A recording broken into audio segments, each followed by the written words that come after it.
بہت پہلے کی بات ہے، تقریباً کوئی اب سے 40 سال پہلے کی بات ہوگی، 35 سال پہلے دارالفتاح والارشاد میں ہم نے کنواں کھدوایا تھا پانی کے لیے۔ تو وہ جو لوگ کنواں کھودتے تھے وہ بھی غالباً افغانستان کے تھے۔ کنواں جب کھد جاتا ہے تو پانی نکلتا ہے نا، تو اس میں پانی نکالتے رہتے ہیں، موٹر کے ذریعے سے اس کو کھودتے رہتے ہیں۔ وہ پانی کافی جمع ہو گیا تھا اور وہ موٹر نہیں چلائی تھی انہوں نے۔ میں نے ان سے کہا کہ پانی اتنا جمع ہو گیا ہے، اس کو موٹر چلائیں آپ لوگ۔ وہ نیچے کھدائی کر رہا تھا، اس نے کہا کہ پٹھان پھنس گیا ہے، پٹھان پھنس گیا ہے۔ تو میں نے کہا پٹھان نہیں پھنس سکتا، ابھی افغانستان میں کتنی انہوں نے روسیوں کو مارا ہے، تو پٹھان نہیں پھنس سکتا۔ اگلے دن جب میں گیا تو پھر پانی اور بھی زیادہ اکٹھا ہو گیا تھا۔ تو میں نے کہا کہ یہ پانی نہیں نکالا آپ لوگوں نے۔ پھر میں نے سوچا کہ میں خود ہی موٹر چلا دوں۔ تو وہ کنویں کے باہر ہی وہ بورڈ رکھا ہوا تھا، بٹن دبا کر نا چلانے کا، تو جو بورڈ رکھا ہوا تھا اس کو میں نے دیکھا اور میں نے سوچا کہ اس کو میں چلا دوں۔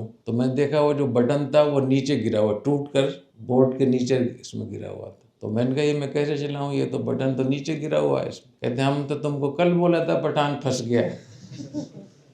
وہ پٹھان کی بجائے بٹن کو کہہ رہا تھا، وہ کہہ رہا تھا کہ بٹن پھنس گیا ہے، میں نہیں چلا سکتا۔ تو وہی میں تو آپ لوگوں کو بار بار کہہ رہا ہوں کہ ریاست سب سے پہلے آئی سمجھ میں۔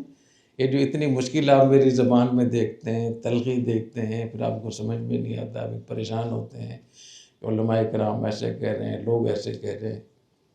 میں آپ کو میں نے پہلے بتایا تھا کہ ہمارے دین میں، ہماری شریعت میں، قرآن حدیث میں ریاست جامعۃ الرشید سے بھی پہلے۔ اس میں نے پہلے بتایا تھا کہ نبی کریم صلی اللہ علیہ وسلم کی جو نبوت ہے، جو آپ کی ختم نبوت ہے، اس کے دو حصے ہیں اس کے۔ ایک دعوت والا حصہ ہے، اس میں علوم وحی اور یہ سب چیزیں آتی ہیں، اور ایک ریاست والا حصہ ہے۔ پہلی امتوں میں دعوت کا جو پیغام تھا وہ زیادہ تھا، ریاست جزوی طور پہ دی گئی حضرت سلیمان علیہ السلام کو، حضرت داؤد علیہ السلام کو۔ لیکن نبی کریم صلی اللہ علیہ وسلم کو قیامت تک کے لیے نبوت کے ساتھ ریاست بھی آپ کو دی گئی۔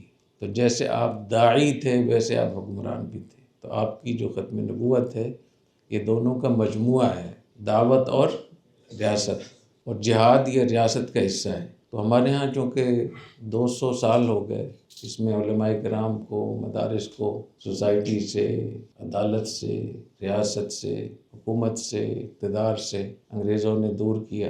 تو 200 سال جب آپ ایک چیز سے دور رہیں گے، پھر اس کے بارے میں آپ کے جو معلومات ہونی چاہیے، جو حساسیت ہونی چاہیے، جو اس کی اہمیت ہونی چاہیے، وہ ختم ہو جاتی ہے، یہ کم ہو جاتی ہے۔ تو یہاں سے مسئلہ گڑبڑ ہو رہا ہے کافی زیادہ۔ آپ جس ماحول میں رہ رہے ہیں اس میں کہیں بھی جوڈیشری نہیں ہے، بیوروکریسی نہیں ہے، اسٹیبلشمنٹ نہیں ہے، سسٹم نہیں ہے جو ایک ریاست کا ایک نظم ہوتا ہے۔ نہ آپ کی تعلیم میں یہ شامل ہے، نہ آپ کی تربیت میں شامل ہے، نہ آپ کی معلومات میں شامل ہے، نہ فارغ ہونے کے بعد آپ کی کارکردگی میں اور آپ کی عملی زندگی میں شامل ہے۔ تو جب ایک اتنا بڑا دین کا شعبہ آپ کی زندگی سے ویسے ہی غائب ہو گیا ہے تو اس کے بارے میں بہت زور لگانا پڑے گا بتانے کے لیے۔ ایک مدرسے میں، جو مدرسہ تھا وہ تو علماء کے پاس تھا، مسجد جو تھی وہ دوسری انتظامیہ کے پاس تھی، اس میں علماء نہیں تھے۔ وہ جو مسجد کے منتظم تھے وہ ویسے آئے تھے مجھ سے ملنے کے لیے۔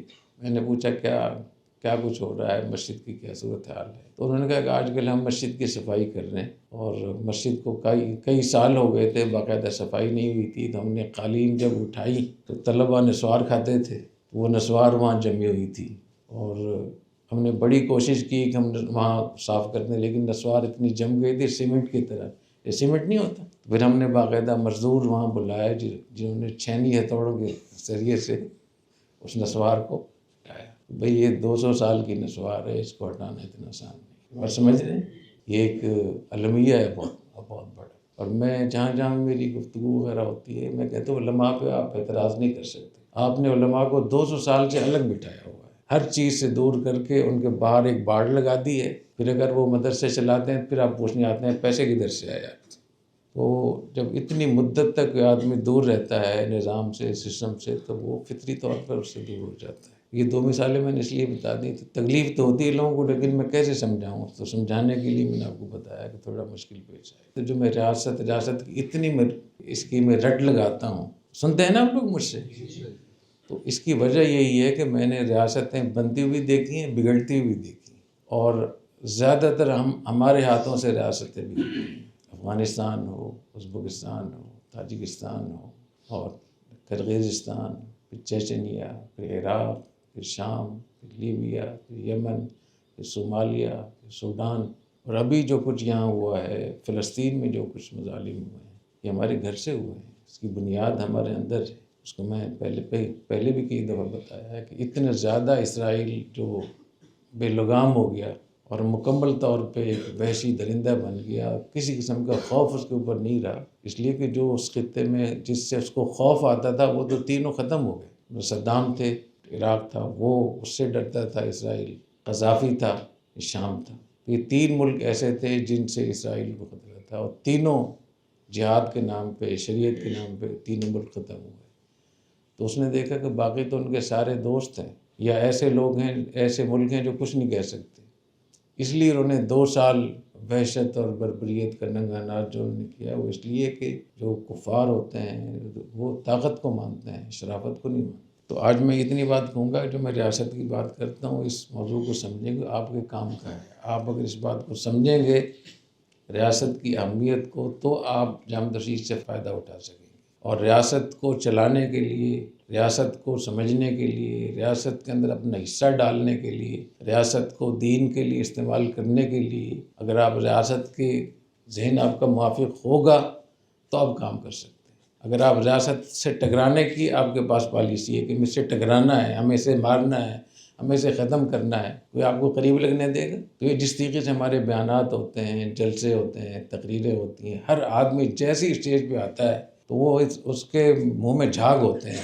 سب سے بہتر تقریر وہ ہوتی ہے جو زیادہ دھمکیاں دے، برا بھلا کہے اور لان تان کرے، تان و تشنیع کرے، تو یہ اس کی فریکوینسی کے خلاف ہے۔ پھر الدین النصیحۃ للہ ولی رسولہ ولی ائمۃ المسلمین، یہ متواتر روایت ہے، مانن متواتر ہے، اتنی کثرت سے اس روایت کو صحابہ کرام نے نقل کیا ہے کہ وہ درجہ تواتر کو پہنچتے ہیں۔ ائمۃ المسلمین کہیں ہے ولاۃ المسلمین، تو اس میں پہلے درجے میں حکمران تو سب کی جتنے بھی تعریفات ہیں ولاۃ المسلمین کی، ائمۃ المسلمین کی، حکمران اس میں شامل، اور دوسرے نمبر پہ علماء، زیادہ تر اس میں جو اس کی تفسیر کی گئی ہے۔ تو اگر آپ مدرسے کے شیخ الحدیث بننا چاہتے ہوں، مدرسے میں تدریس کرنا چاہتے ہیں اور سارے دن مدرسوں کے خلاف بولیں، سارے دن، کوئی آپ کو مدرسے میں ٹکنے دے گا؟ تو بالکل اسی طریقے سے جو پورا ہمارا ماحول بنا ہوا ہے نا، یہاں کراچی سے لے کر خیبر تک، آپ معاف کیجیے، بالکل غلط ماحول ہے، ایسا نہیں ہے۔ اس کو حق گوئی نہیں کہتے، اس کو اپنے جذبات کو تسکین دینا، غصہ نکالنا۔ اس لیے ہمارے مجمع العلوم الاسلامیہ میں جو عصری تعلیم کے لیے اساتذہ کی تنخواہیں وغیرہ آتی ہیں، یا طلباء کے لیے جو وہاں سے مختلف پروگرام چلتے ہیں، تو میں باقاعدہ یہاں اس کے لیے اعلان بھی کرتا ہوں، اور جن کو میں چیک دیتا ہوں وہ اس کی ویڈیو کے ذریعے سے چیک دیتا تاکہ دنیا دیکھے۔ بہت سے لوگ چیک لیتے ہیں، بتاتے نہیں۔ تو جب آپ اپنے طلباء کو اس معاشرے کی اصلاح کے لیے، اس حکومت کی اصلاح کے لیے، جہاں یہ سارے بے دین، فساق و فجار، بدماش بیٹھے ہوئے ہیں، وہاں اپنے طلباء کو بھیجنا چاہتے ہیں، تو آپ کو ایک اچھا تعلق بھی رکھنا پڑے گا۔ اگر آپ اپنے بچوں کی شادی کرنا چاہتے ہیں تو آپ اپنے رشتہ داروں سے تعلقات قائم رکھیں گے۔ اگر سارے دن آپ جوتا ڈنڈا اٹھا کر رکھتے ہیں، جو آتا ہے اس کو برا بھلا کہتے ہیں، کون رشتہ آپ کو دے گا، کون آپ سے رشتہ لے گا؟ تو بالکل یہ آپ کے لیے جو بھی کچھ ہو رہا ہے، اور لوگ گالیاں دے رہے ہیں، برا بھلا کہہ رہے ہیں، تو یہ آج سے نہیں ہے، بہت مدت ہوگی اس کو۔ اب تو طبیعت ایسی ہو گئی ہے کہ اس کو میں انجوائے بھی کرتا ہوں۔ جتنا لوگ برا بھلا کہتے ہیں تو مجھے اور زیادہ سکون ملتا ہے کہ انشاءاللہ تعالیٰ مطلب یہ کام صحیح ہو رہا ہے۔ باقی مجھے معلوم ہے کہ بالآخر لوگ اسی طرف آئیں گے انشاءاللہ تعالیٰ، اور سب سے زیادہ مجھے آپ کی فکر ہے۔ باقی تو لوگ کوئی مجھ سے راضی نہیں ہیں، آپ لوگوں کو پتہ ہے۔ تو اپنے بچوں سے ہمیں امید ہے کہ بچے کاش کے سمجھ جائیں گے، تو انشاءاللہ جتنی تعداد آپ کی یہاں ہے طلباء کی، ایک طالب علم ایک جماعت کے برابر کام کر سکتا ہے، بشرطے کہ وہ سیکھے۔ ابھی تازہ پیدا ہو کر آتے ہیں اور سکھانے کی کوشش کرتے ہیں۔ مجھے بعض آپ لوگوں میں طلباء میں سے بھی بعض لوگوں نے میسیج کرتے ہیں کہ آپ کو یہ کرنا چاہیے، آپ کو یہ کرنا چاہیے۔ ٹھیک ہے، مشورہ دیتے ہیں، کوئی غرض نہیں ہے اس میں، لیکن اس مشورے کو اصرار نہ کریں۔ میں کسی چیز کا بھی مالک نہیں ہے، میں آپ لوگوں کو بتا دوں، میں کوئی میرے پاس زمین، پلاٹ، کوئی مکان بالکل نہیں۔ جو کچھ میرے پاس اپنے پیسے آتے ہیں، جہاں سے بھی آتے ہیں، میں فوراً اس کو وقف کر دیتا ہوں، اپنے ملک میں نہیں رکھتا۔ تو میری میراث آپ لوگ ہیں۔ اگر میں اپنے طلبہ ایسے چھوڑ کے جاؤں تو بات کو سمجھ جائیں، بس میں کامیاب ہوں انشاءاللہ۔ اس لیے میں جہاں بھی جاتا ہوں اپنے طلبہ کو آگے رکھتا ہوں۔ ابھی جو اسلامی یونیورسٹی میں ہماری جو اجلاس ہوا اسلام آباد کی یونیورسٹی میں، تو وہاں جو ان کے جو صدر تھے ابھی نئے آئے ہیں سعودی عرب سے، تو ان سے بہت سارے ہماری بات چیت ہوئی، بہت سارے امور طے ہوئے۔ اور یہ آپ لوگوں کو پتہ ہے کہ جامعۃ الرشید کو رابطۃ العالم اسلامی کے 200 یونیورسٹیوں میں جامعۃ الرشید کو بھی الحمدللہ ممبرشپ مل گئی، اور اس کا مطلب یہ ہوا کہ ان 200 یونیورسٹیوں میں آپ لوگ یہاں سے فارغ ہو کر آپ وہاں داخلہ لے سکتے ہیں، اسکالرشپ لے سکتے ہیں، اسپانسرشپ پہ جا سکتے ہیں، آپ وہاں ایم فل میں پی ایچ ڈی میں داخلہ لے سکتے ہیں، اور بھی بہت ساری چیزیں، یہ سب طلبہ کے لیے۔ تو یہ جو یونیورسٹی سے معاہدے ہو رہے ہیں، یونیورسٹی کا چارٹر ملا ہوا ہے،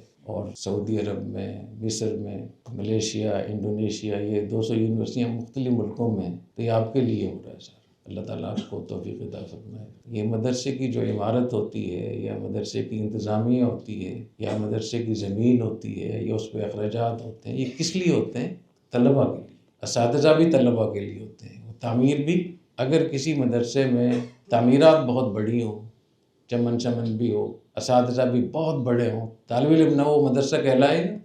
تو مدرسے جتنے بھی مصارف ہوتے ہیں تمام، اس کے جو مرکز ہے وہ کون ہے؟ طالب علم ہے۔